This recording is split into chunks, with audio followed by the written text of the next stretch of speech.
사샤의 오디오북. 엄마 찾아 산말리 제1편. 아르헨티나로 떠난 어머니. 자, 오늘은 이것으로 끝났다. 자습을 하고 있던 마르코는 이렇게 말하면서 공책을 덮었습니다. 그러나 아무도 없는 어두컴컴한 방 안을 돌아보는 순간 마르코의 얼굴이 어두워졌습니다. 아, 어머니가 계셨더라면, 이런 때는 어머니가 계셨더라면 틀림없이 마르코, 조금만 놀다가 온 그동안에 저녁 준비를 할 테니까 하고 웃으며 말했을 것입니다. 그런 다정한 어머니의 모습을 이제는 집 안에서도 볼 수가 없었습니다. 부엌에서도 찾을 수가 없었습니다. 오늘도 끝내 편지가 오지 않았다. 어머니는 도대체 무엇을 하고 계실까? 마르코는 공부하는 동안에 잊고 있던 어머니가 다시 생각났습니다. 마음이 점점 초조해졌습니다. 그러나 어머니는 아주 멀고 먼 곳에 계셨습니다. 마르코는 이런 생각을 떨쳐버리려고 빗물에 얼룩이 진 천장을 물끄러미 쳐다보고 있었습니다. 마르코의 어머니는 2년쯤 전에 이곳 이탈리아에서 남아메리카의 아르헨티나로 건너갔습니다. 그 당시의 마르코는 집안이 무척 가난했습니다. 아버지가 나쁜 사람들에게 사기를 당한 후 일터에서 돌아오다가 부상을 입어 오랫동안 집에 누워있는 바람에 많은 빚을 지게 되었던 것입니다. 그러다가 간신히 회복되어 새로운 일을 얻었지만 그것은 새 식구가 살아가기에도 어려울 만큼 적은 수입밖에 되지 않았습니다. 그래서 언제까지나 일을 해도 빚 갚을 도리가 없었습니다. 그러던 어느 날 어머니가 불쑥 남아메리카에 가서 돈을 벌겠다고 말했습니다. 당신 혼자의 힘으로 벌어서는 도저히 빚을 갚고 집안 살림을 꾸려갈 수가 없어요. 그러니 제가 아르헨티나로 일하러 가겠어요. 이탈리아에서 일하는 것보다 갑절이나 벌 수 있대요.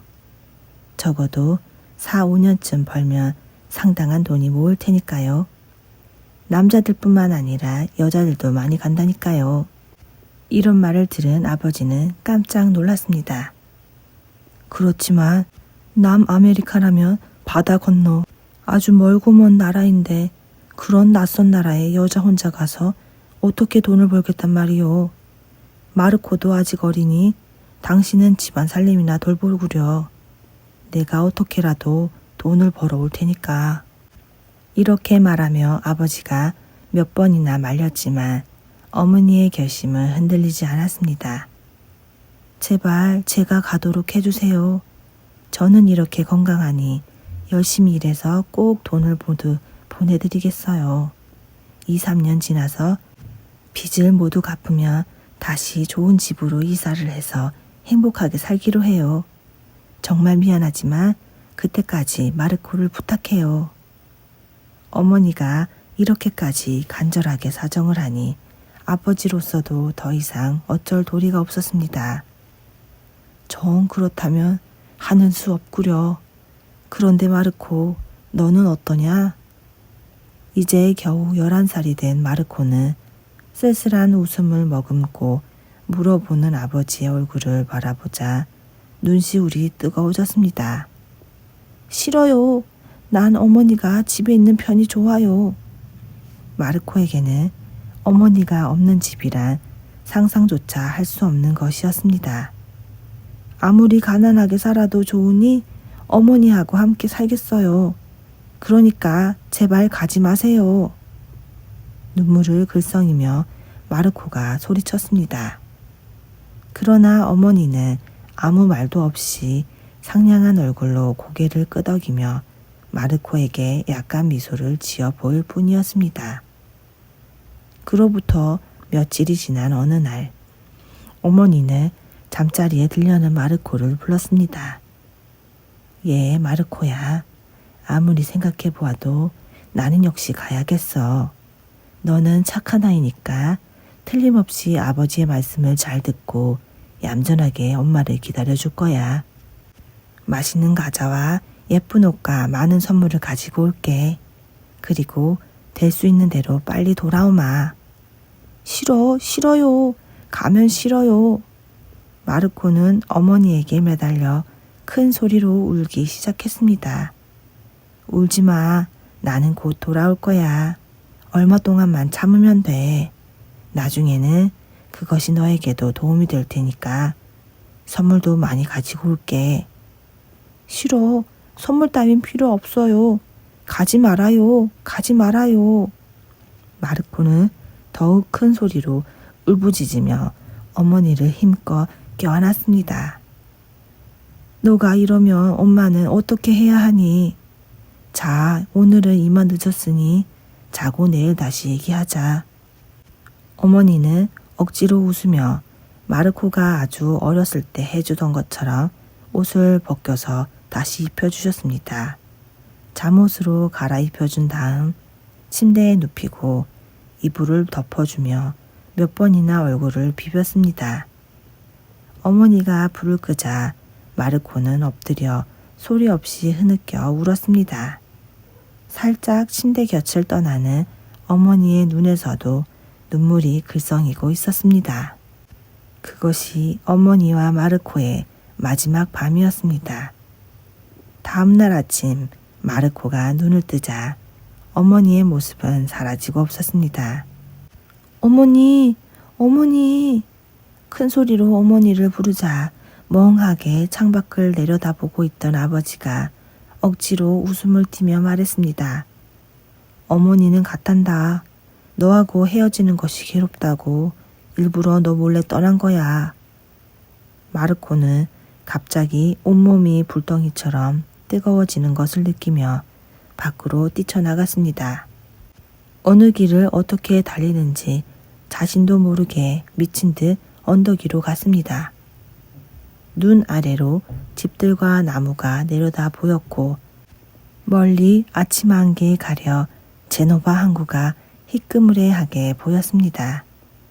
큰 배 한 척이 항구에서 짐을 풀고 있었습니다. 자욱하게 깔린 안개 속에서 갈매기들이 날고 있는 것도 보였습니다. 어머니는 미워. 이렇게 소리치며 마르코는 눈물에 아롱져 보이는 항구를 언제까지나 바라보고 있었습니다. 그것이 2년 전의 일이었습니다. 마르코는 외로울 때나 어머니가 그리울 때면 항구에 나갔습니다.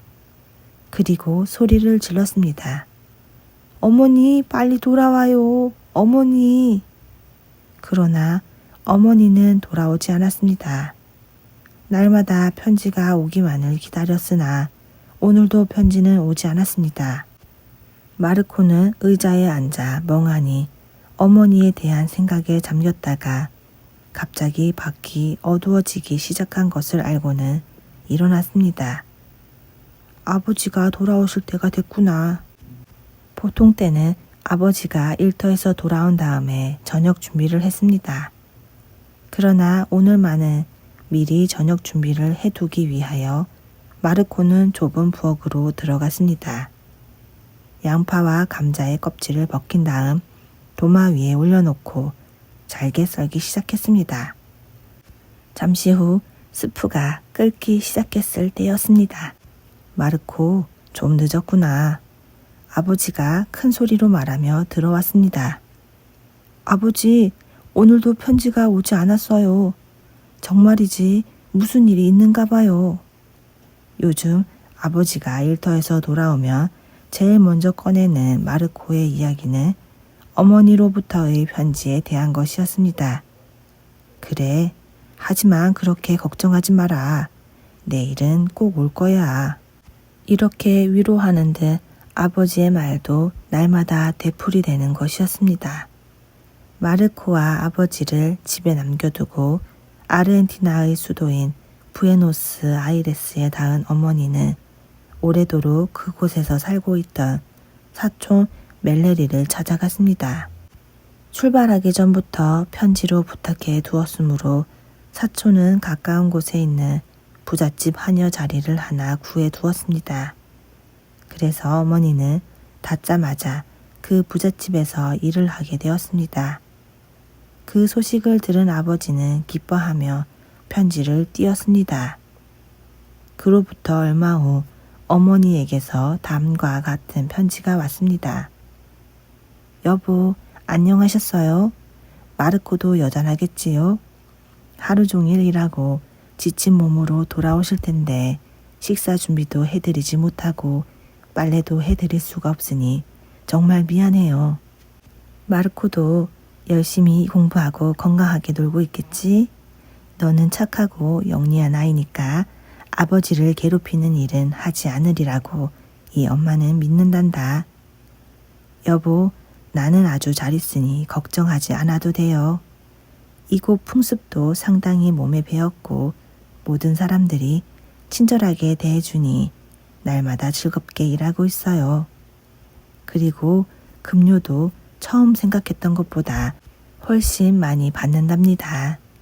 저는 여기서 별로 돈을 쓸 일이 없고 또 필요한 것은 이 댁에서 모두 구할 수가 있으니 돈을 몽땅 보냅니다. 그러니 돈을 구워주셨던 분들에게 조금씩 갚아주세요. 그럼 다시 연락하겠으니 그때까지 건강에 주의하시고 안녕히 계세요. 마르코도 잘 있거라. 엄마로부터.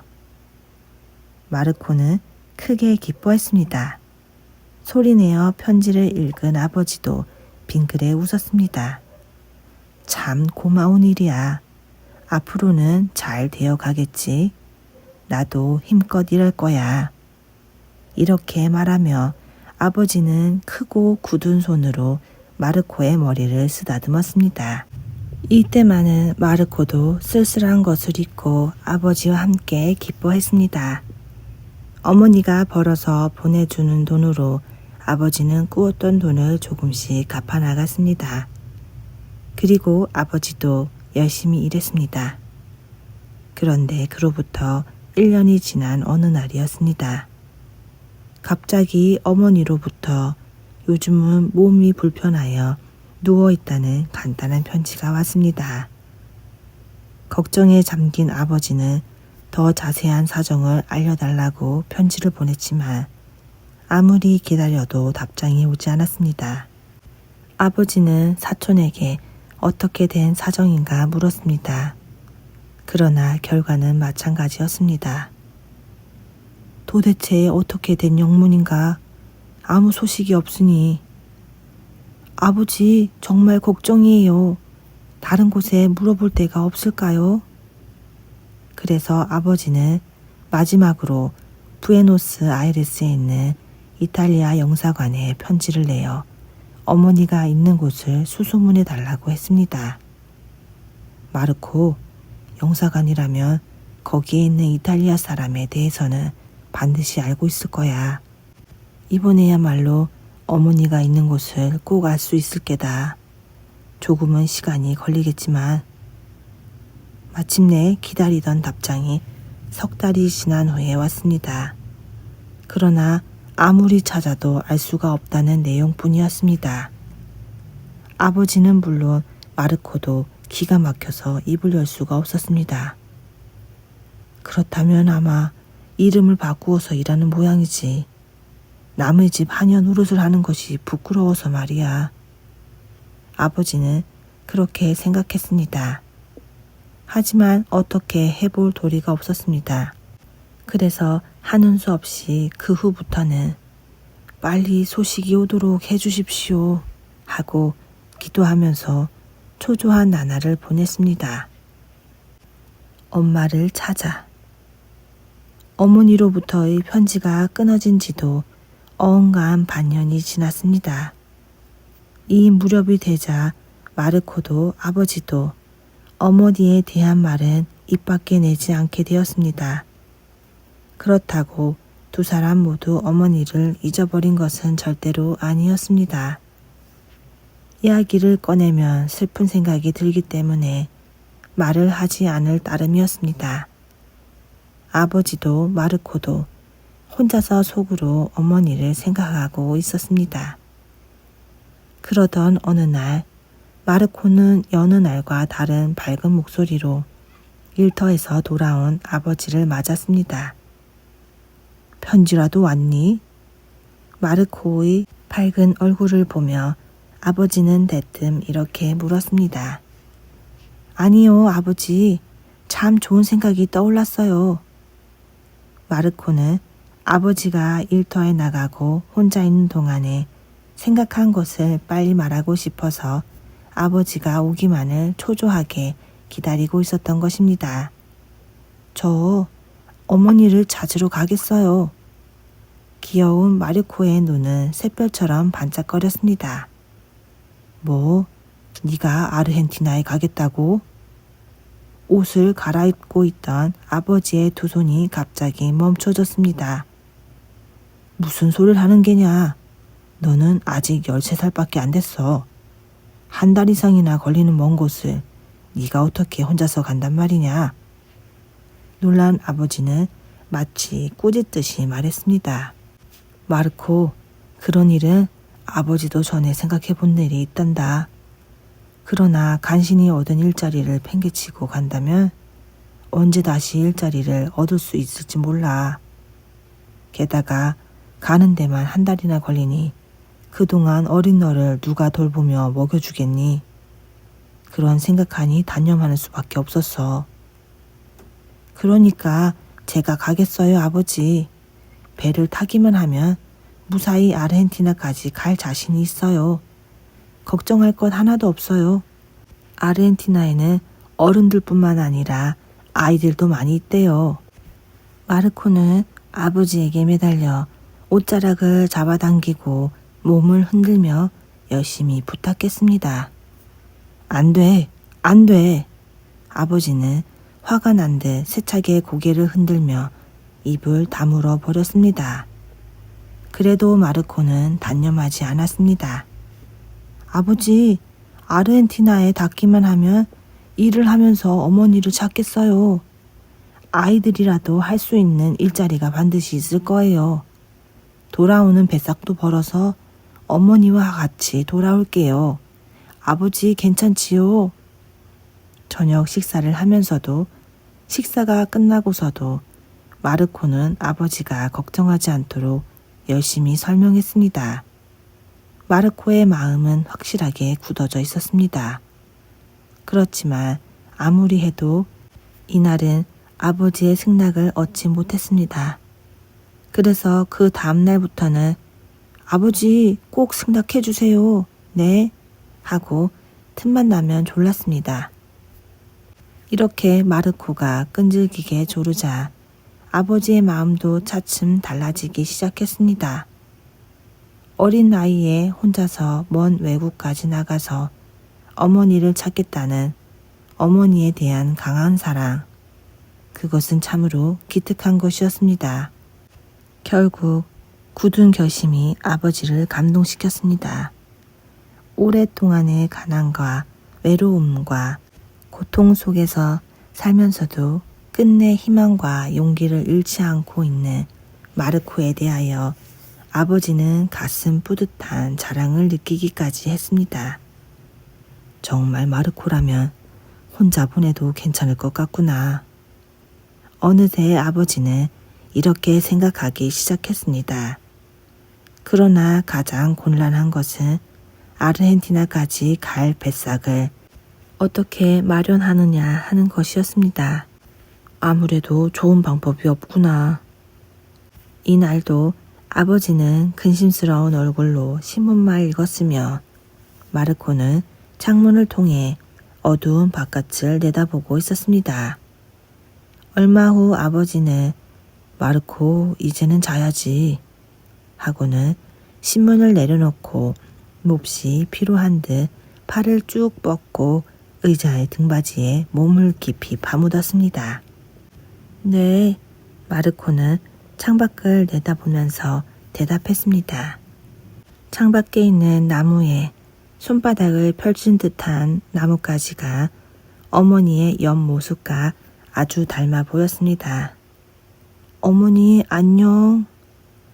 마음속으로 이렇게 말하며 마르코가 커튼을 닫았을 때였습니다. 똑똑 문을 두드리는 소리가 났습니다. 누가 왔어요, 아버지? 이렇게 늦은 시간에 누굴까? 마르코의 얼굴을 한번 바라본 아버지가 일어나서 문을 열었습니다. 선원의 옷을 입은 붉은 수염의 뚱뚱한 남자가 웃으며 들어섰습니다. 참 오래간만입니다, 선장님. 아버지는 도대체 무슨 일인지 궁금하다는 얼굴로 누추하지만 어서 이리 들어오십시오 하고 얼른 의자를 권했습니다. 아니요, 그렇게 지체할 수는 없소. 여기 서서 말하리다. 아무튼 서로 일이 바빠서 자주 만나지는 못했으나 건강하게 보이니 다행이요. 사실 내가 오늘 이렇게 찾아온 것은 당신의 아들이 어머니를 찾아 아르헨티나에 가고 싶어 하고 있다는 말을 들었기 때문이요. 마음씨 좋아 보이는 선장은 이렇게 말하며 눈을 동그랗게 뜨고 서 있는 마르코를 바라보았습니다. 예로군, 정말이지 나는 감탄했소. 당신이 승낙한다면 부에노스아이레스까지 무료표를 얻어주려고 찾아왔소. 부에노스아이레스까지 갈 수 있는 무료표를 얻을 수가 있어요? 마르코는 자신도 모르게 이렇게 소리치며 앞으로 한 걸음 나섰습니다. 마치 꿈을 꾸는 것 같았습니다. 그렇단다, 무료표야. 정말 그걸 얻을 수 있어요? 정말이고 말고. 선장은 고개를 크게 끄덕이며 벙글벙글 웃었습니다. 그러나 아버지는 멍한 얼굴로 듣고 있을 뿐 아무 말도 하지 않았습니다. 그러니 어떻게 하시겠소? 선장은 깊은 생각에 잠겨 있는 아버지를 바라보며 물었습니다. 정말 고마운 일이기는 하지만 저는 가겠어요, 아버지. 보내주세요. 네? 마르코는 눈을 반짝이며 아버지의 팔을 흔들었습니다. 아무 걱정할 필요도 없어요. 그러니 보내주세요, 아버지. 이제 무슨 일이 있더라도 이번 기회만은 놓치지 않으려고 마르코는 열심히 졸랐습니다. 아버지도 드디어 마르코의 정성에는 지고 말았습니다. 그렇다면 선장님, 당신의 친절을 고맙게 받아들이겠습니다. 마르코, 가거라. 야, 신난다. 이제 아르헨티나에 갈 수가 있다. 마르코는 펄쩍펄쩍 뛰며 기뻐했습니다. 좋소. 일단 그렇게 결정했으면 빠를수록 좋겠지. 곧 돌아가서 부탁을 해두겠소. 모레쯤 와서 표를 얻어가시오. 하지만 어머니가 있는 주소를 모른다면 아무래도 걱정이겠구나. 아무튼 잘 되겠지. 자, 마르코, 서둘러야 한다. 차라도 한잔 하시고 가셔야지요. 아버지가 이렇게 권했지만 선장은 사양을 했습니다. 그리고 무료표를 얻을 장소를 알려준 다음 서둘러 돌아가 버렸습니다. 장마철의 하늘처럼 흐리고 어두웠던 집안은 갑자기 꽃이 핀 듯이 밝아졌습니다. 아버지, 아무래도 오늘 밤은 잠이 오지 않을 것 같아요. 마르코는 마음이 들떠 방 안을 이리저리 서성거리며 말했습니다. 그래, 그렇겠구나. 정말 빨리 가고 싶어요. 배를 언제 탈 수 있을까요? 부에노스아이레스에 닿으면 열심히 어머니를 찾을 거예요. 꼭 찾을 수 있을 거예요. 그런데 그 선장님은 참 좋은 분이에요. 아버지가 전부터 잘 아시는 분이에요? 아버지는 고개를 끄덕이며 대답을 했지만 역시 마르코처럼 마음이 들뜬 모양이었습니다.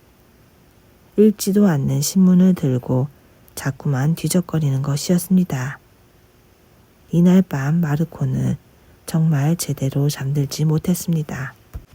배를 탄 꿈과 낯선 거리를 돌아다니며 어머니를 찾는 꿈만 꾸었습니다.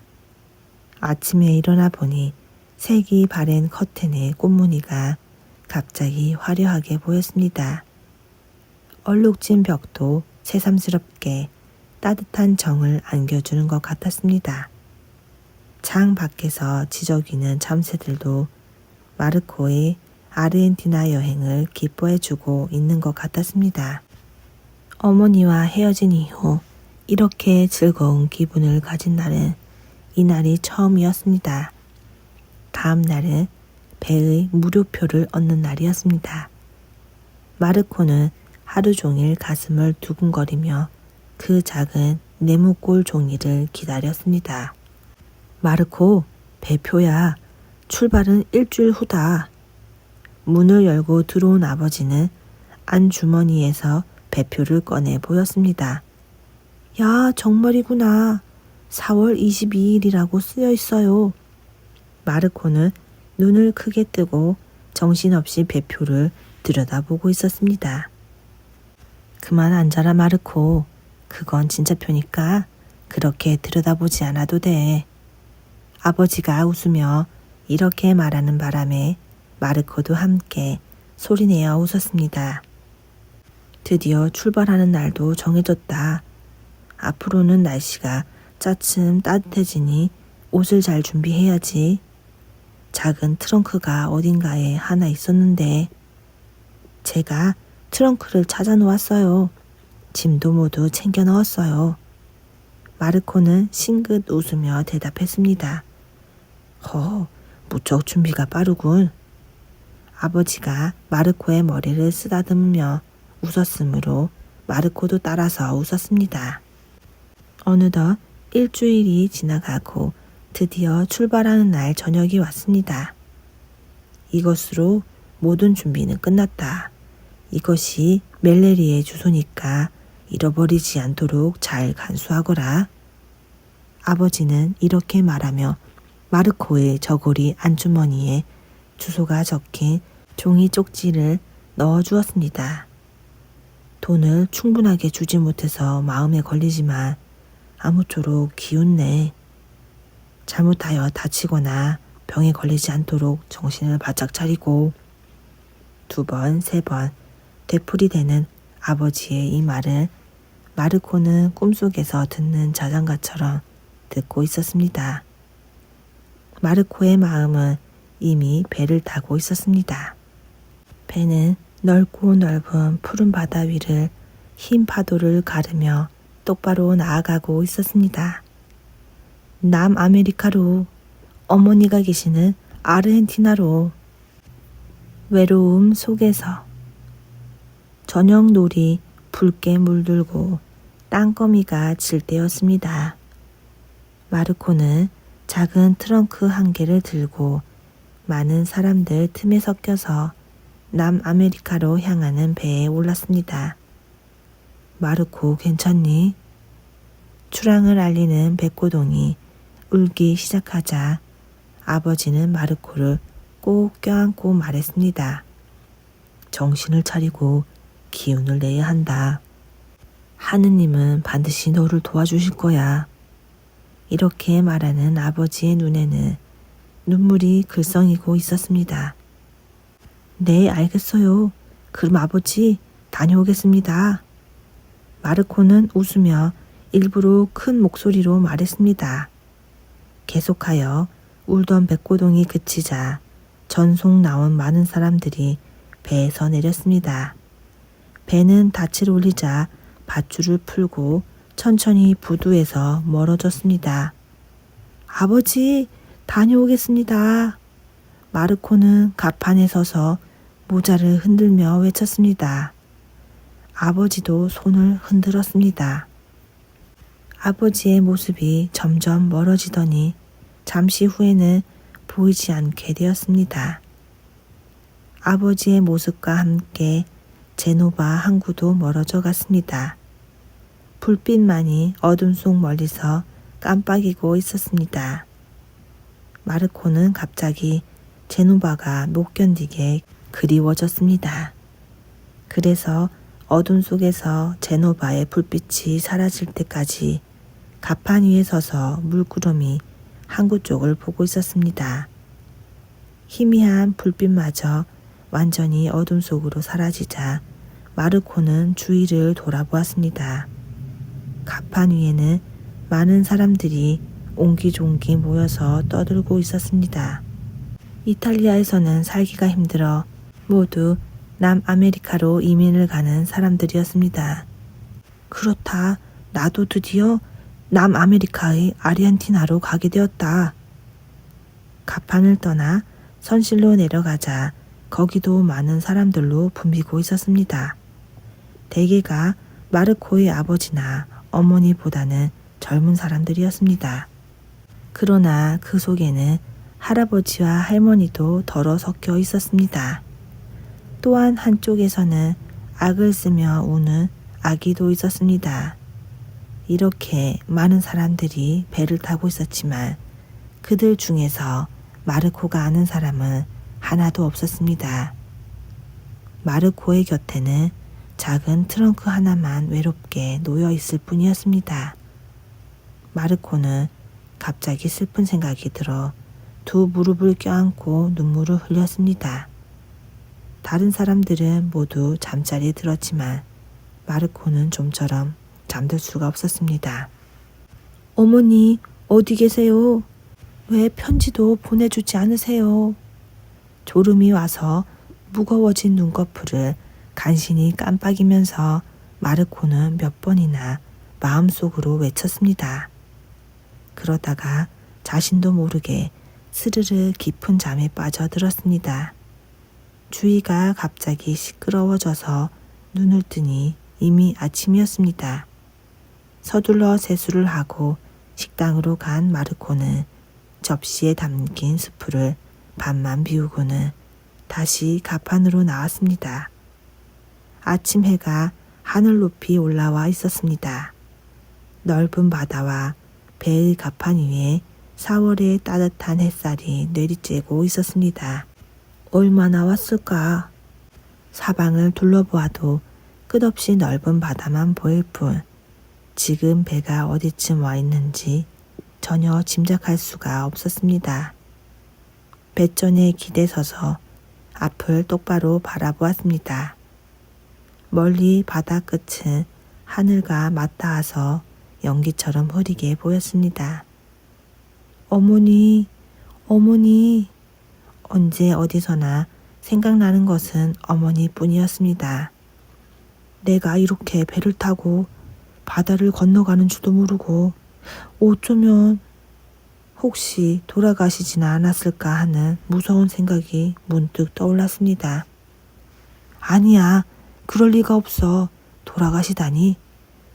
하지만 반년 이상이나 소식이 없었으니 혹시 못 찾으면 어떻게 하나.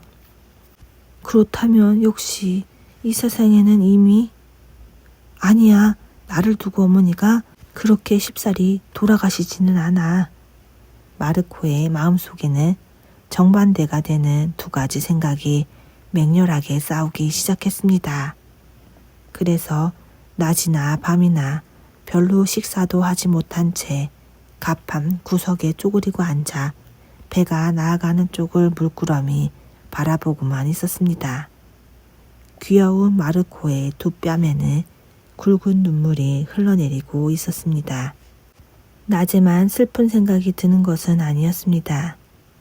밤이 되면 낯선 사람이 다가와 마르코의 얼굴을 뚫어지게 노려보며 너희 어머니는 죽었어 하고 소름 끼치는 목소리로 말하는 것이었습니다. 네? 어머니가? 자신도 모르게 소리를 지르다가 소스라치게 놀랐습니다. 휴, 꿈이었구나.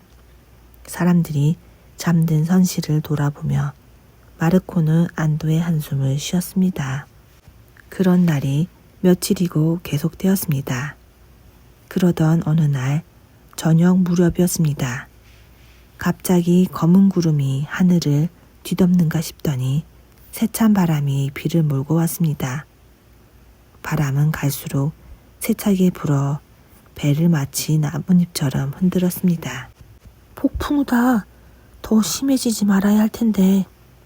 사람들은 모두 선실로 들어가 마음속으로 기도를 올렸습니다. 밤이 되자 비바람은 더욱 심해져서 선실에 있는 짐짝이 서로 굴러다니다가 부딪혀 끼어지기도 했습니다. 여자들과 아이들은 여기저기서 비명을 질렀고 뱃멀미가 난 사람들은 사방에서 먹은 것을 토하고 있었습니다. 아, 이대로 배와 함께 바닷속으로 가라앉아 버리는 것이나 아닐까? 마르코는 무서워서 눈을 감고 속으로 부르짖었습니다. 어머니를 찾을 때까지는 죽고 싶지 않다. 죽지 말아야지. 폭풍우는 이틀 동안 밤낮을 가리지 않고 계속되더니 사흘이 지나서야 구름 한 점 없는 푸른 하늘이 되었습니다. 햇살은 맑은 공기를 뚫고 여름 햇빛처럼 따갑게 내리쬐었습니다.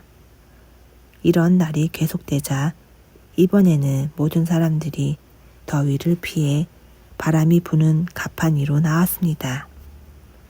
배전에 기댄 사람들, 돛대 밑에 기대에 앉은 사람들, 가판 위에 길게 누워있는 사람들, 모두가 병을 앓고 있거나 아니면 죽은 사람처럼 보였습니다.